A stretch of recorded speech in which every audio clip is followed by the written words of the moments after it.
இன்றைக்கி நாம் ரொம்பவே ஈஸியாக டேஸ்டியாக வீட்டிலையே காலிஃப்ளவர் எப்படி மொறுன்னு பொரிக்கலாம் அப்படின்னு சொல்லி பார்க்க போகிறோம். Hi friends, welcome to 90s Jana channel. என்னோடய சேனலை ஃபஸ்ட் டைம் பார்க்குறவங்க சப்ஸ்கிரைப் பண்ணிவிட்டு பக்கத்தில் இருக்கிற பெல் பட்டன் அழுத்திக்கோங்க. காலிஃப்ளவர் பொரிக்கிறதுக்கு நான் இன்றைக்கி ஒரு மீடியம் சைஸ் காலிஃப்ளவர் எடுத்துருக்கிறேன். அதை சின்ன சின்னதாக தேவையான சைஸில் கட் பண்ணி எடுத்துக்கலாம். ஃபஸ்ட்டு கையால் இந்த மாதிரி தனித்தனியாக காலிஃப்ளவரை சின்ன சின்ன பீஸாக பிச்சு எடுத்துக்கலாம். அப்புறம் பெரிய பீஸாக இருந்ததுன்னா கத்தி வச்சு தேவையான சைஸில் கட் பண்ணி எடுத்துக்கலாம். கட் பண்ணதுக்கப்புறமா எல்லாத்தையும் தண்ணியில் போட்டு ஒரு வாட்டி நல்லா வாஷ் பண்ணி எடுத்துக்கலாம். இப்போ அடுப்பில் ஒரு 2 டம்ளர் அளவு தண்ணி வச்சுக்கலாம். அதில் ஒரு அரை ஸ்பூன் அளவு மஞ்சள் தூள், ஒரு 1/4 ஸ்பூன் அளவு உப்பு சேர்த்துக்கலாம். இந்த தண்ணி நல்லா கொதித்ததுக்கப்புறமா நாம் கட் பண்ணி வாஷ் பண்ணி எடுத்து வச்சுருக்கிற காலிஃப்ளவரை இதில் போட்டுடலாம். போட்டதுக்கப்புறமா அடுப்பை ஆஃப் பண்ணிடலாம். இந்த சூட்டில் காலிஃப்ளவர் ஒரு நிமிஷம் மட்டும் இருக்கட்டும். இப்போ எல்லாத்தையும் நல்லா கலந்து விட்டுக்கலாம். ஒரு நிமிஷத்துக்கு அப்புறமா இதை ஒரு ஃபில்டரில் ஃபில்டர் பண்ணி எடுத்துக்கலாம்.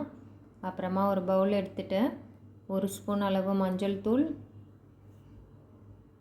3/4 ஸ்பூன் அளவு காரத்துக்கு மிளகாய் தூள், 1 ஸ்பூன் அளவு கலருக்காக காஷ்மீரி மிளகாய் தூள், ஒரு ஸ்பூன் அளவு உப்பு சேர்த்துருக்கேன். நீங்கள் எடுத்துருக்க காலிஃப்ளவருக்கு ஏற்ற மாதிரி தேவைக்கேற்ப உப்பு சேர்த்துக்கோங்க.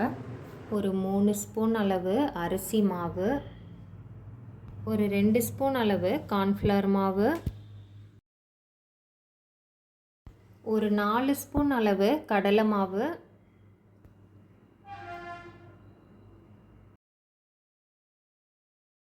ஒரு 1/2 ஸ்பூன் அளவு இஞ்சி பூண்டு பேஸ்ட்டு எல்லாத்தையும் சேர்த்துட்டு ஒரு அரை எலுமிச்சம்பழம் எடுத்து அதில் உள்ள விதைகளெல்லாம் நீக்கிட்டு நல்லா பிழிஞ்சு சேர்த்துக்கலாம்.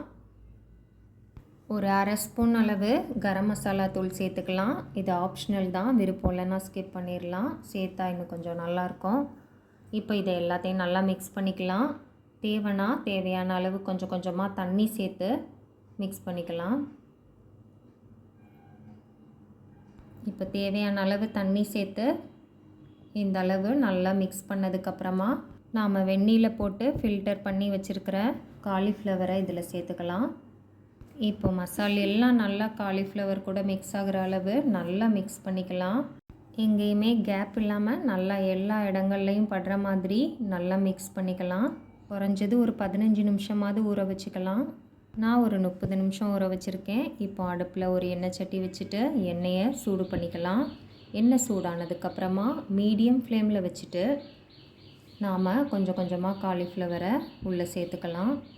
ஒரு சைடு வெந்ததுக்கப்புறமா இன்னொரு பக்கமாக திருப்பி விட்டுக்கலாம். இந்த மாதிரி நல்லா கொஞ்சம் 2 பக்கமும் திருப்பி விட்டு பொரிச்சு எடுத்துக்கலாம்.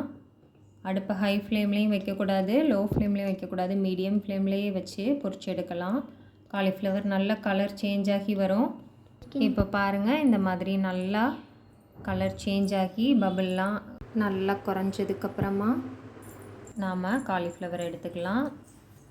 இப்போ நமக்கு சூப்பர் டேஸ்டான மொறுமொறுப்பான காலிஃப்ளவர் ரெடி ஆயிடுச்சு. இதே மாதிரி மீதி இருக்கிற எல்லா காலிஃப்ளவரையும் பொரிச்சு எடுத்துக்கலாம். கண்டிப்பாக எல்லோரும் ட்ரை பண்ணி பாருங்கள். ட்ரை பண்ணி பார்த்துட்டு எப்படி இருந்ததுன்னு சொல்லி எனக்கு கமெண்ட் பண்ணுங்கள். என்னோடய சேனல் பிடிச்சிருக்குன்னா லைக் பண்ணுங்கள், சப்ஸ்கிரைப் பண்ணுங்கள். இந்த லைஃப் தான் நல்ல சுவைத்து சாப்பிட நமக்கு கிடச்சிருக்கு. ஆனால் உணவே மருந்துங்கிறத மறந்துடக்கூடாது. ஸோ சுவையான மற்றும் ஆரோக்கியமான உணவுகளை சுவைத்து மகிழுங்கள். தேங்க்ஸ் ஃபார் வாட்சிங்.